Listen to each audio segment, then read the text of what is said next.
Just read your work and This is about today's combat. Yeah. okay, I'm reading from page 51. Yeah. Whatever you see, just read. Soul Song of South Africa knows. South Africa knows. Never let the poet see the face of love.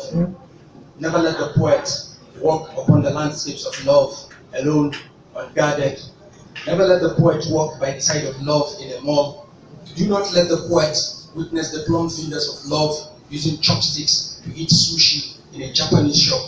Never let the poet hear the voice of love. The poet says, this music speaks to the soul, and love says, it speaks to the body and not the soul. South Africa knows. Do not let the poet engage in soul searching with love. The poet says, let us look into each other's eyes. Love tells the poet, I see kindness, I see a heart of gold. The poet stares into the green eyes of love, and the poet says, I see light, and love responds, I see tongues of flames burning my eyes. The poet says, I can't see through your soul. Love says, why? The poet says, are you my mystic guide? And love responds, I don't know. And when the poet returns to the cubicle, the tiny cubicle where he is in, he locks the door. He takes the brown metal key, he flings it out through the window. It scares a hawk. He spends 29 days without a bath, food, or drink, except a sip or two from the alcohol of time. The poet grows dreadlocks, he stinks, he scatters books and paper, pen and ink, he chews parts of books. Collins says the trouble with poetry, Chambers Howe, Ferlinghetti's Little Book of Poetic Wisdom, Martin's The Republic of Poetry, he ate it whole, he rewrote A Stone Hammered to Gravel, a poem for Dennis Brutus, and swallowed it 1,000 times. South Africa knows, when a poet eats a poem, the time is up. If in doubt, ask Dennis Brutus. He was a poet of words. He ate poems while contemplating the alchemy of words. If still in doubt, ask Madiba. He was a poet of stones. He consumed gravels while contemplating the sanctity of dust. And before the cries, before the howl, before the ambulance came, took him away and dumped him in a solitary cell, before a hard-faced policeman with a brutal nose stamped hard and scribbled on a brown envelope, the poet is mad. Long before the poet began to see the reflection of love on walls, on trees, in pens, in mugs of coffee, in his transparent veins, and the yellow-brown blood he vomits in the ear-cracking rustle of leaves. Long before love appeared, disheveled, the hair loosened, glowing and flowing down on shoulders like that of the white mare of paradise. The silver nose, as straight as truth, bearing the innocence of the stars. The eyes, burning with the fire of fire. Love appeared before the mad housekeeper, demanding in crystalline silence, let the poet be. I'm the baby cobra hatchlings, wiggling in his brain.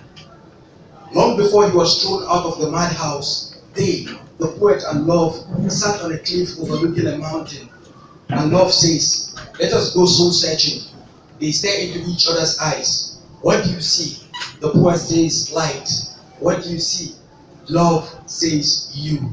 Love hugged the poet and whispered, are you my spiritual guide? The poet says, yes.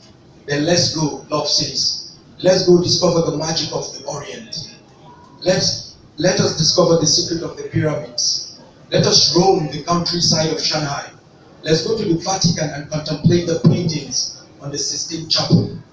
Let's go to Konya and well over the tomb of Rumi.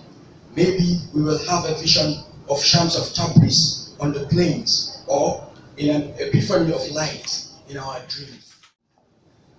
Let's roam the markets of Samarkand, hunting for wide-eyed virgins covered in burqa, maidens of light, bearers of the tales of love. Let's trudge the domes of Damascus and peer through the telescopes of Ayyam. Maybe you will see rogue planets wandering in the evening sky. Maybe you will see the silver beard of the old man of the mountain. Maybe you will see the white frocks of dervishes whirling freely in unison, entangled in the remembrance of the divine. Let's wander through deserts on camelbacks. The sun will tell us tales in the voice of springs and oases. Once upon a time, the greatest poet of Arabia happened upon the face of Laila in a magic mirror. He fell in love and became Majnun. Let's stroll through the busy streets of Dakar, searching for mysterious dwarfs and willing peddlers of ancient relics, a jar of jade, the home of an infant jinn, the albino hunchback who sells clay tickets for a dinner at the square. This, in reality, is a meeting of free loving spirits where everyone is served a piece of an elephant's ear garnished in lemon. The curry, of course, is made of Leopold Senghor's of worms. And when love and the poet emerge out of the chasms of dream, love shakes the poet and tells the poet, sing. And the poet says, how? Love tells the poet, sing the light. And the poet says, why? Love tells the poet, sing for love. And the poet says, soul, soul, soul. Love is the conqueror of soul. Thank you. So, like I said, copies are available. Have they finished? Copies